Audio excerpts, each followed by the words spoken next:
Hello, everyone. Welcome to Linden-Linthicum United Methodist Church in Clarksville, Maryland. I'm Gail Annis Forder. I'm the pastor here, and really glad to see you today. On Sunday, in our outdoor service, we started thinking about some of the little-known people in the Bible, the characters that maybe get mentioned once. There's a little story about them, and we don't know a whole lot, but maybe they ask us to think about a few things, raise a couple of questions for us. And so I read the story of Eutychus, and I asked around, and nobody who was there at that service knew who Eutychus was, but Eutychus is mentioned just once. He's mentioned in Acts chapter 20, and it's Paul is taking one of his missionary journeys, and he's sharing the gospel of Jesus with all kinds of people. And this is what is said in chapter 20 of the book of Acts that regards Eutychus. It says, "We met on Sunday to worship and celebrate the Master's Supper. Paul addressed the congregation. Our plan was to leave first thing in the morning, but Paul talked on, way past midnight. We were meeting in a well-lighted upper room. A young man named Eutychus was sitting in an open window. As Paul went on, Eutychus fell sound asleep and toppled out of the third-story window. When they picked him up, he was dead. Paul went down, stretched himself on him, and hugged him hard. 'No more crying,' he said. 'There's life in him yet.' Then Paul got up and served the Master's Supper and went on telling stories of the faith until dawn. On that note, they left, Paul going one way, the congregation another, leading the boy off alive and full of life themselves." Now, it's a great story, right? It's one of those stories of somebody coming back to life in the Bible. We like to hear those kind of stories.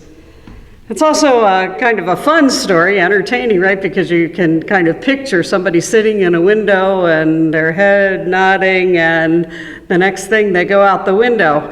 Not so funny that he was on the third floor, and when that happened and landed, and they thought he was dead, and of course Paul said he's not, and by the power of God, he was raised to life again. But a couple of things in that story are things to think about. One is that while Paul was talking, Eutychus fell asleep. Now, every preacher who's ever lived, including me, has looked out in the congregation and seen people asleep. You learn not to take it personally. It happens. People are tired, and sometimes, I'd hate to admit this, but it's possible that we're boring. It's just possible.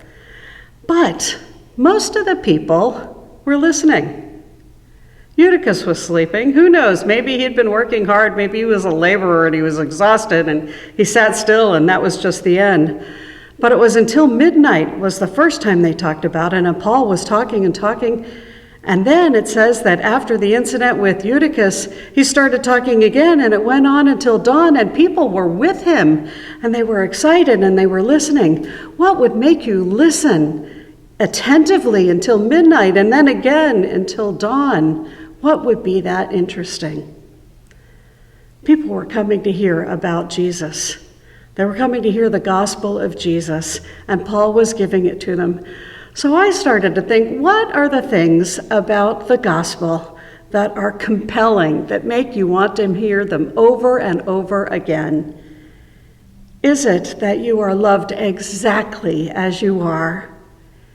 Is it that you know that God can give you new life, like Eutychus, that like the resurrection promises, that you can have a new chance, a new life again and again and again if you need it? Is that what you need to hear? Is it that you are created in the image of God, and that everything that God made, and especially human beings, God calls good? Do you need to know that you are good and created in the image of God? Do you need to know that you are forgiven? The things that you know about that you don't want to share with anybody, do you need to know that you're forgiven? What are the things that somebody could share you about the gospel faith that would keep you awake, that would keep you interested way past your bedtime and even into the wee hours of the morning? Those things that are so compelling to you, those are going to be the same things that are compelling to someone else. So as you live your life, you will have opportunities to talk to people. Who needs to hear those same wonderful bits of good news that keep your interest, that keep you awake? You can share that love of God with someone else. First receive it, revel in it, and then share it. Amen.